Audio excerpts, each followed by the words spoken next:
Telugu digital media network లో political కేటగిరీలో #1 కేవలం 72 గంటల్లో 1,50,00,000 వ్యూస్ పైగా popular TV network. Welcome to Telugu popular TV. ఇప్పుడు మనతోటి పొలిటికల్ అనలిస్ట్ కేఎస్ ప్రసాద్ గారు ఉన్నారు. నమస్కారం ప్రసాద్ గారు. నమస్తే అండి.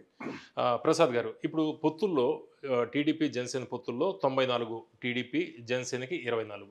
ఈ నెంబర్ పెరిగే అవకాశం ఉందా జనసేనకి? ఎందుకంటే మొదటి నుంచి కూడా 35, 40 స్థానాలు జనసేన పోటీ చేస్తుంది అనేది చాలామంది అంచనా వేశారు. అభిమానులు కూడా కోరుకున్నారు, జనసేన అభిమానులు. ఈ నెంబర్ పెరిగే అవకాశం ఉందా? అంటే అదేదో సామెత ఉంటుంది చూడ, క్షవరం అయితేనే కానీ వివరం తెలియదు అన్నట్టు. ఇతనికి క్లియర్గా వాట్స్ ఈస్ గ్రౌండ్ రియాలిటీ అనేది ఒక్క పవన్ కళ్యాణ్కి అర్థమైంది. ఎందుకంటే క్షేత్రస్థాయిలో పార్టీ నిర్మాణం అనేది చాలా ఇంపార్టెంట్. 175 నియోజకవర్గాల్లో ఎక్కడైతే పార్టీ క్షేత్రస్థాయిలో నిర్మాణం జరగలేదో అనవసరంగా ఓవర్ యాక్షన్ చేయడం ఎందుకు అన్న దగ్గర ఫస్ట్ టైం రియలైజ్ అయ్యాడు. దానికి తగ్గట్టు ఇంకోటి ఏంటంటే దాంట్లో it's very clear and evident. 175లో ఆయన తీసుకున్న 24లో కూడా ఆయన పూర్తిగా సమాయత్తమే లేడు. ఆయన వాక్యాలు కనుక మీరు గమనించగలిగితే there may be an option where he has open the doors for the sake of BJP. ఇందులో ఎందుకు బీజేపీకి ఇస్తారని ఒక హైపోథెటికల్ ఈక్వేషన్ స్టార్ట్ చేసాడు రిమైనింగ్ 57 కన్నా. అంటే 24లో మళ్ళీ బీజేపీకి ఇస్తారా? That's what I'm saying. ఇక్కడ మీరు జాగ్రత్తగా గమనిస్తే అతను తర్వాత మీరు ఆయన మొత్తం ప్రెస్ నోట్ రిలీజ్ చేస్తున్న దగ్గర చంద్రబాబు నాయుడు గారు అయితే హుందాతనంగా ఆయన తగ్గట్టుగా లెటర్ హెడ్ మీద వాళ్ళ పేర్లు రాసుకొచ్చారు, చదివారు, అదంతా బాగా. ఈయన సీరియస్నెస్ ఎక్కడ ఉంది సార్? ఒక 24 నియోజకవర్గాల దగ్గర ఎంత నియోజకవర్గాల్లో పట్టుందన్న బేసిక్ అవగాహన కూడా లేకుండా, అంటే ఈ 24కే గొడవ అవుతుంది కదా, మళ్ళీ 24లో బీజేపీకి ఇస్తే ఆబ్వియస్గా అతను అన్నిటికీ సిద్ధపడి ఉన్నాడు సార్. మీరు దీనికి అన్నిటికీ వెనక నుంచి ముందు నుంచి వెనక్కి ఒకసారి ప్రిపరేషన్ ప్రజలను ఉంచడం చాలా మంచిది. 2019లో సజ్జల గారు లాంటి అయిన వ్యక్తి వెళ్ళి పొత్తుకెళ్ళాడు ఇతని దగ్గరికి. ఇతని సీరియస్నెస్ మీరు గమనించండి. మాతో మీకు పొత్తు ఏంటంటే అసలు మేము అసలు సీరియస్గా పాలిటిక్సే చేయట్లేదు, మేము కాదండి మీరే గెలుస్తున్నాం ఆ రోజు డిక్లేర్ చేసాడు అతను. దెన్ ఆన్వర్డ్స్ ఆయన ఓన్లీ పైకి చెప్తున్నాం ఏంటి 10 సంవత్సరాలు పార్టీ పెట్టి నడిపించడం ఎంత కష్టం, డబ్బులు ఎంత కష్టం, ఇవన్నీ అనవసరమైన మాటలే మాడుతున్నాడు. When it comes to real గ్రౌండ్లోకి వచ్చారకల్లా ఎర్రతో చూడండి, రకరకాల సామెత ఉంటుంది, పెళ్లి కార్డు ఇచ్చి పిలిస్తే కాకుండా ఎర్రతో పెరతో వచ్చి పెంకట్టుకుని వచ్చారు అన్నట్టు. దేహి అని ఎన్నిస్తే నేను తీసుకునే పరిస్థితి. ఇక్కడ 2 దేహీలు ఉన్నాయి, మీరు గమనించారు. ఒకటి ఒక దేహి నన్ను ఎలాగైనా ఎన్డీఏకి తీసుకెళ్ళమని తెలుగుదేశం ప్రయత్నం, ఇంకో దేహి మీ చచ్చినట్టు పెళ్లికి వచ్చిందే కాకుండా ఏది ఇచ్చినా మేము బతికేస్తాం.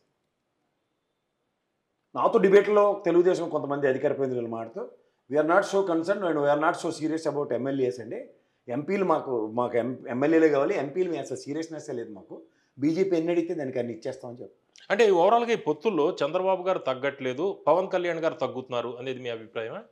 పవన్ కళ్యాణ్ గారు తగ్గుతున్నారన్న విషయం మాట కదా, చంద్రబాబు నాయుడు గారు దిగజారిపోతున్నారన్న విషయం మాత్రం కొత్తొచ్చినట్టు కనబడుతుంది. ఎక్కడ ఆయన కాంప్రమైజ్ అయినట్టు కనిపించట్లేదు సార్. ఒకటి గుర్తుంచుకోండి, లెగసీ ఆఫ్ తెలుగుదేశం 42 సంవత్సరాల ప్రస్థానం, 45 ఏళ్ల పైచిలుక రాజకీయ అనుభవం, 14 సంవత్సరాలు ముఖ్యమంత్రి చేసిన వ్యక్తి. మనం ఒకసారి తమిళనాడు వెళ్దాం సార్. మీరు ఒక సీనియర్ జర్నలిస్టు, మీకు తెలిసినంత కూడా నాకు తెలియదు చెప్పాలంటే. స్టాలిన్ లాంటి వ్యక్తి 20 స్థానాలు కాంగ్రెస్కి ఇచ్చి ఎలక్షన్స్ ముందు జస్ట్ నిడివిలో మీరు గెలవట్లేదు, మేమైనా గెలిచి మీకు ఐఎన్డీఏ కూటమో యూపీఏ కూటమిలో మేము సపోర్ట్ ఇస్తామని చెప్పారు. మీకు గ్యాప్ ఉందా? ద సేమ్ సినారియోలో ఇక్కడ వీళ్ళకి ఎంత ఉందో ఏంటుందో లేదు దగ్గర మీరు 175 నియోజకవర్గాల్లో తెలుగుదేశంగా 45 స్థానాల్లో జీవితంలో గెలవలేదు, which were there in Andhra Pradesh. And apart from that last 3 consecutive elections నుంచి ఒక్క స్థానంలో అంటే దగ్గర 18 స్థానాల్లో తెలుగుదేశం రిప్రజెంటేషన్ లేదు. ఓవరాల్గా ఏంటంటే 54-64 స్థానాల్లో వీళ్ళు ప్రజెన్స్ లేకుండా ఇవాళ ఓన్లీ మేకపోతు గాంభీర్యాలతో వీళ్ళు జగన్మోహన్ రెడ్డి ప్రభుత్వం దిగిపోవాలి, అది రాక్షస పాలన అని చెప్పి వీళ్ళ కార్యకర్తలను ప్రిపేర్ చేస్తారు. సమ్ పర్సంటేజ్ ఆఫ్ నెంబర్ ఉంటుంది వీళ్ళిద్దరి దగ్గర, వీళ్ళు మాత్రం ప్రిపేర్ అయ్యి ఉన్నారు. What about the neutral vote bank? Where is the convention? ఇప్పుడు న్యూట్రల్ ఓట్ బ్యాంక్ కన్వెన్షన్ దగ్గర వీళ్ళు గెలిపోవడం వల్ల ఆధారపడి ఉంటాయి. వీళ్ళు ఏం చేస్తారంటే గతంలో తెలుగుదేశానికి వచ్చిన ఓటు పర్సంటేజ్, పవన్ కళ్యాణ్ గారికి వచ్చిన ఓటు పర్సంటేజ్ 2 ప్లస్ చేసుకొని యాంటీ గవర్నమెంట్స్ అంతా ఇటుపక్క వచ్చిందని అర్ధరహితమైన హేతువాదానికి తెరలేపుకున్నారు వీళ్ళు. అండ్ మోర్ ఓవర్ ఇవాళ మీకు దగ్గర 49.45% పైచిలుక వైఎస్ఆర్సీపీ దృఢమైన ఓటు బ్యాంక్తో 151 స్థానాలు కాంగ్రెస్ ఇస్తుంది. ఎంత ఓటు బ్యాంక్ ట్రావెల్ అవుతుంది? ఇంత రీసెంట్ పాస్ట్ హిస్టరీస్లో 50% ట్రావెల్ అయిన ఉదంతాలు లేవు. ఎంత యాంటీ ఇన్కంబెన్సీ ఉంటుంది ఉండకుండా 5 ఏళ్ళ పరిపాలనలో ఏ ప్రభుత్వం ఇది అచ్చాని పచ్చపోసానో ఎవరు చెప్పలేరు. నవీన్ పట్నాయక్ గారు లేట వాళ్ళనే ఇటు ఒక వేరియేషన్స్ చూపిస్తున్నాడు, ఆయన కన్జాక్టివ్గా గెలుచుకుంటుంది సార్. అప్పుడు వీళ్ళకి అడ్వాంటేజ్ అవుతుంది కదా 2 పార్టీలు కలిసి. అదే చెప్తున్నాను, ఇక్కడ మీకు ఓటు బ్యాంక్ ట్రావెల్ అవుతుందా అన్నది పెద్ద ఛాలెంజ్. ఇప్పుడు ఏమవుతుంది, హరిరామ్ జోగి గారు లాంటి వ్యక్తులు ఇలాంటి వాళ్ళందరూ ఉత్తరాల సారాంశం ఏంటంటే అధికారం టువర్డ్స్ షేర్ అలైన్మెంట్ కనుక అలైన్ అయితే తర్వాత ఈజీ అవుతుంది. ఇప్పుడు 24 నియోజకవర్గాల్లో ఇచ్చింది, మిగిలిన 151 నియోజకవర్గాల్లో ఓటు బ్యాంక్ ఏ ప్రాతిపదికన ట్రాన్స్ఫర్ అవుతుంది? అంటే మీరు చెప్తుంది plus is equal to minus అంటున్నారు మీరు. అంటే టీడీపీ జనసేన కలవడం వల్ల నష్టమే కానీ లాభం ప్లస్ ఉండదు. ఒక మైనస్ ఈజ్ ఈక్వల్ టు మైనసే కదా. ఇప్పుడు 2 ప్లస్లు కాదు కదా. ప్లస్లు కాదు. ఇప్పుడు ఎందుకంటే ఇప్పుడు ఉదాహరణకి ఆయన వారాహి యాత్ర, దాని అవుట్కమ్ డెరైవ్ అవ్వాలి కదా. పండుకులాటి నియోజకవర్గంలో ఆయన రామచంద్రరావు గారికి అనౌన్స్ చేసి అదేపల్లి రాధాకృష్ణ గారికి ఇస్తే ఏమి కాకుండా దండం పెట్టి కూర్చున్నాడు పక్క సీట్లు. అంటే జనసేన మైనస్ ఎలా అవుతుంది? జనసేన కూడా ప్లస్ కదా, వాళ్ళ ఓటు బ్యాంకు కొంత పెరిగింది. గ్రాఫ్ పవన్ కళ్యాణ్ పెరిగింది పెరగలేదు అన్న దానికి మీకు కూడా చెప్తాను సార్. జెడ్పీటీసీ ఎంపీటీసీ ఎలక్షన్స్లో తెలుగుదేశం కార్డు వదిలేస్తే వీళ్ళకి వైఎస్ఆర్సీపీ జనసేన గెలుచుకున్నాయి. అవి గెలుచుకున్న దాంట్లో వీళ్ళు ఏంటి, ఆ ఓటు బ్యాంక్ 20 నుంచి 25 మధ్యలో ఉందని ఇవాళ దృఢంగా చెప్తున్నారు. But in the absence of Telugu Desam వాళ్ళకి అసలు వచ్చిందనే విషయం మాత్రం ఒప్పుకోవట్లేదు. అండ్ మోర్ ఇవాళ మీకు ఒక ప్రస్థానంలో 33 నియోజకవర్గాలు శాసించే స్థాయి ఉభయ గోదావరి జిల్లాలో ఒక veto power Pawan Kalyan at least చూపించుంటే, ఎందుకంటే ఆ సామాజిక వర్గ పరిరక్షణ పెద్దలు అర్రామ్ జోగే గారు 89% అణగారిన వ్యవస్థ ఉన్న ఈ సమాజంలో వాళ్ళలోంచి ఒక నాయకత్వ లక్షణాల కోసం ఆయన పక్క చూస్తున్నారు. You be a representative for BC and as well as SC ST communities ఇట్లన్నింటినీ కూడగలుపుకుని మనం ముందుకు వెళ్దాం. ఎందుకంటే ఎంతసేపు రాజ్యాధికారం ఓ 4.5% ఉన్న కమ్మ సామాజిక వర్గం, మిగిలిన దగ్గర 5-6% ఉన్న రెడ్డి సామాజిక వర్గంకి ఇస్తున్నాం తప్ప ఇంకో అధికార పంపిణీ జరగట్లేదు.